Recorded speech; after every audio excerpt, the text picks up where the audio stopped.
Like every Sunday જર્મનીની અંદર તો નહીં પણ બધી જ તે ઓલ ઓવર બધા જ છોકરાઓ અબ્રોડમાં સન્ડેને એમ ક્લિનિંગ રાખતા હોય. એટલે અમારા આજ બધા ઘરે છે, આજે ક્લિનિંગ ડે છે.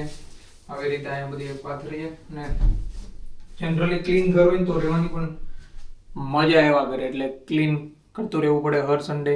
નકર તો કેવું લાગે છે સાફ સફાઈ દિવસમાં? આવું જો તમને ત્યાં દવાઓ વેચતા હતા સાયકલ લઈને રોતો નહીં ભાઈ. બિચારો વેક્યુમ પકડાયું છે બધા અવારવારમાં. ના જો ધ્યાન રાખવા વાળા ચોકીદારો આ બધા. આપણી ડ્યુટી આ બાથરૂમ ક્લીનની છે અને આ ડ્રાયર રૂમ ક્લીન કરવો પડશે. જો કે કર્યો છે પણ હજી ઓલી મોલ્ડ ને એવું બધું કાઢવું પડશે. આ આપણું મંદિર છે. મંદિર આજે સાફ થઈ ગયું છે મસ્તીનું. નાનકડું છે પણ બધાના ભગવાન છે. અને આ સ્મેલ વાળી કેન્ડલ છે જે કોઈ દી યુઝ તો કરી નથી. હવે હર્ષને હમણાં બર્થડે ને ત્યારે યુઝ કરશું હોપફુલી. કાલે ભાઈ ફ્રીજ ખરાબ નહોતું થયું પણ અમે થોડાક અનએજ્યુકેટેડ છીએ. આ 0 છે ને એને 6 ઉપર રાખવાનું હતું તો 6 ઉપર રાખ્યું ને તો ફ્રીઝરના બધા ખાના જામ થઈ ગયા. આ ખુલતા બંધ થઈ ગયા. જો અત્યારે 0 ઉપર કર્યું છે, હોપફુલી ખુલી જાય તો એની માટે. અહીંયા રોજ અવર રૂટીન કંઈક ને કંઈક નવી ભસોડી હોય જ તે. રોજ અવર રૂટીન પેલ જ સોલ્વ કરવાની હોય. શું કેવું તમારું? તો હું ફ્રીઝર જામ થઈ ગયું, મારો કોણ વયો ગયો, ગાયબ થઈ ગયો. ઈશાન પૂછ. અહીંયા હેન્ડસમ છોકરો બેઠો તો એની હાટું બનાવું તો એટલી ખબર ન પડે. કોણ હેન્ડસમ? હું એટલો મોટો હેન્ડસમ. એટલો મોટો એટલે જ ન દેખાણો. એટલે આ હાઈટ નાની છે ને એટલે તને ન દેખાય. મારી હાઈટ નાની નથી, તમારી બધાની મોટી છે. હા ઓલમોસ્ટ 4:30 થયા છે અને અહીંયા બની રહ્યું છે હોટ ચોકલેટ બધા માટે. હોટ ચોકલેટ રેડી થઈ ગઈ છે અને પીને આપણે ફટાફટ બહાર સારો વેધર છે તો એક રાઉન્ડ મારીએ બહાર શું ચાલે છે અને એક સારો કંઈક વિડીયો લઈએ આપણે બહાર જઈને.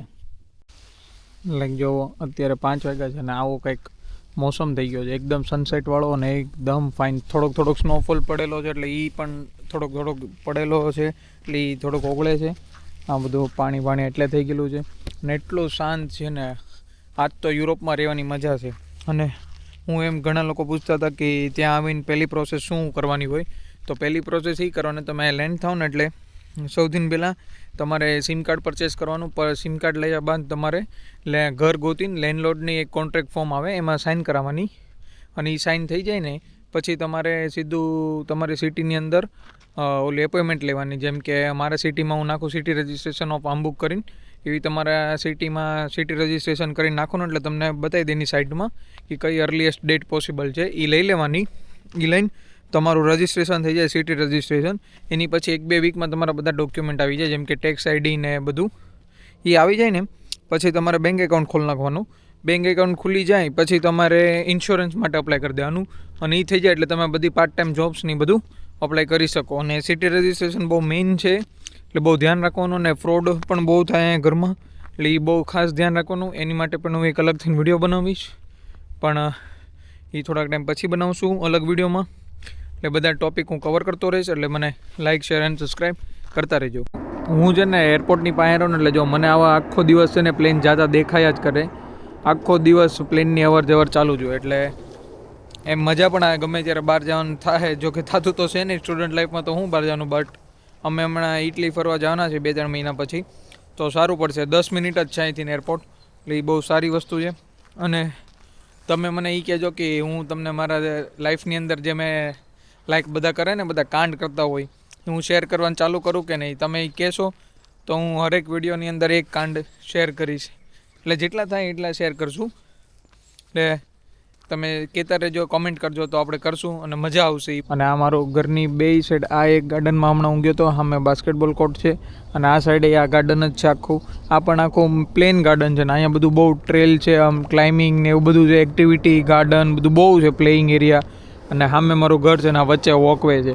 આવો કંઈક વ્યૂ આવે ને હજી જો હું તમને કહેતો તો ત્યાં ત્રીજું પ્લેન આવ્યું. જુઓ અહીંયા બહુ જ પ્લેન આવે કેમ કે એરપોર્ટ જ મારું ઘરની હાવ નજીક છે એટલે આવું છે પ્લેનને એવું આખો દિવસ આવ્યા જ કરે ને પણ બહુ આ એરિયો બહુ જ સારો છે ને બધા પૂછતા હતા ઘણા બધા કે આજુબાજુમાં કોઈ ઇન્ટરનેશનલ લોકો રહી છે તો ભાઈ નહીં અહીંયા બધા જર્મન લોકો જ રહી છે એટલે અમે જર્મની લોકો અમે એકલા જ છીએ ઇન્ટરનેશનલ વાળા ભાઈ હું જોવો છો તમે આ બધું રાઈસ કેમ છે એલા કેમ આને ખીચડી કહેવાય મારો ભાઈ હું જોબે હતો હા. જોબે હતો તો ફોન આવ્યો હા કાલ ખીચડી બનાવો કે મેં હાશ મેં કઈ ખાઈને જ ન હોય મને બહુ ભાવે ને એટલે હા ત્યાં તો રાઈસ અરે કાળીના ભગવાન કૂતરો ખાઈને આવ્યો છો. તો ઈ ખીચડી છે રાઈસ નથી. આને કયા એંગલ થી ને ખીચડી કહેવાય કુકરમાં બનાવ્યું તો કુકર બતાવું ડિશવોશરમાં. કુકર ખીચડી આનથી બને રાવ બટ અહીંયા ખીચડી કેમથી ના બને જો કે બહાર ના જો કઈ ખબર પડે ખીચડી આનથી બને આનથી ખીચડી અરે આનથી બને આનથી. આંટી સાદી ખીચડી બને વઘારેલી ખીચડી બનાવવા માટે રાઈસ જોઈ તાર મમ્મીને ફોન કરીને પૂછી લેજે બરોબર. મને એમ લાગ્યું કે આ ખીચડી બનાવો છો આ સાદી ખીચડી છે. આ ખીચડી આરે આ નાખવાનો